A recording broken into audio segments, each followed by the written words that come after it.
Wait. Say that last sentence again. Everything that we see is a projection of what's happening within our own mind, our own conscious, and all of the conscious together. That's what God is. God is not someone off up in the sky that's preaching down, looking down, and be like, you sin, electric bowl, you're going to hell. No. God is a collective consciousness of everyone. I'm God, you're God, everyone here is God. Okay. Now, if what you say is right, that I cannot perceive reality, I just make up reality in my head with my perception. It doesn't mean you make it up, but you are able to interpret the reality differently than how you might interpret it right now. It doesn't mean that it's just, made up. It's how you perceive things. Really? Well, then where does your rational mind come from? My rational mind comes from my consciousness. What does that mean? My consciousness is basically how, from birth, my life perceives all of the information around it. I'm sure you know of the Trinity, body, mind, and spirit. When we're born, we are born with the spirit, the new mind, and a new body. So we have the collective consciousness, which is the spirit, which is in all of us.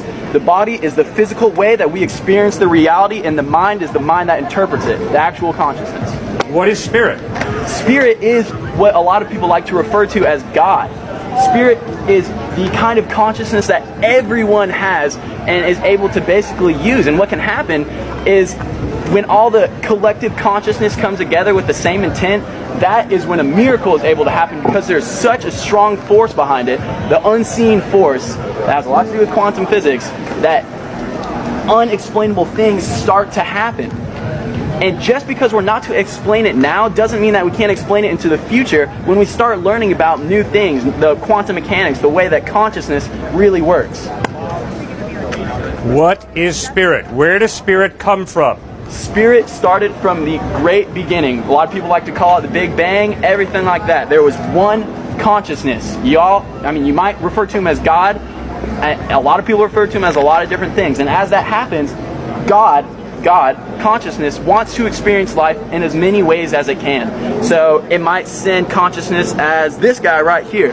Intelligent, smart guy, he's experiencing consciousness in his own way. And then he might want to send it to some other person in India who grows up in some kind of temple, Buddhist temple, whatever. And he's experiencing his consciousness in a different way. So it is all of the same consciousness experiencing it in different realms. Does this stone have consciousness? That is an extremely good question, and that's something that we're trying to figure out right now, is if inanimate things are able to have a consciousness. I'll tell you what the stone does have, is it all resonates on the same frequency that I do. You're bringing up energy and matter. Well, quantum physics is starting to show that everything is not as solid as we thought. It's more like a light wave, and it's a condensed light wave that is able to just manifest into something that's actually hard.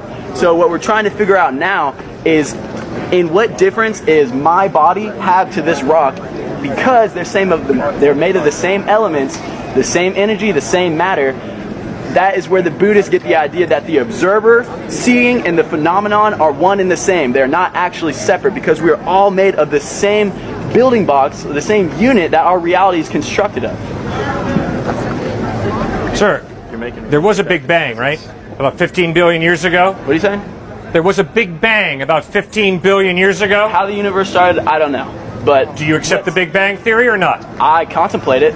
Aristotle once said that it's a mark of an educated mind to be able to contemplate an idea without accepting it. Okay. So you don't accept the Big Bang, you just contemplate it. Right. Okay. Now, if your worldview is right, that consciousness is this vague thing, and that maybe this rock has consciousness. It might be. It might. Then why do you step on the rock and don't step on him? If the rock has consciousness and he has consciousness, why do you step on the rock and not step on him? Just because I'm stepping on ground doesn't mean that I'm inflicting any kind of pain or hate to it. What's the difference between me taking a machete, cutting a head of lettuce, cutting a cow's head, or cutting his head? Is there a difference? Yes, there absolutely is a difference. What's the basis? Because plants are a way that everything in this life receives nutrition. There is not a single way to deny that. Everything comes from plants. And just because you're using a plant doesn't mean that you're even, again, hurting it, inflicting any kind of pain, because you're cycling through what is known as life. I would never hurt another human being because we're of the same species. You don't see lettuce going around chopping each other down. There's one universal force in the world, and it's consciousness. And if you ask me, consciousness is the same thing as love. Okay, All very good. there is love. That's where you and I disagree. If what you say is true, nobody has innate value. They just have subjective value that we choose to subjectively that give would not ourselves. be true as where the question comes in.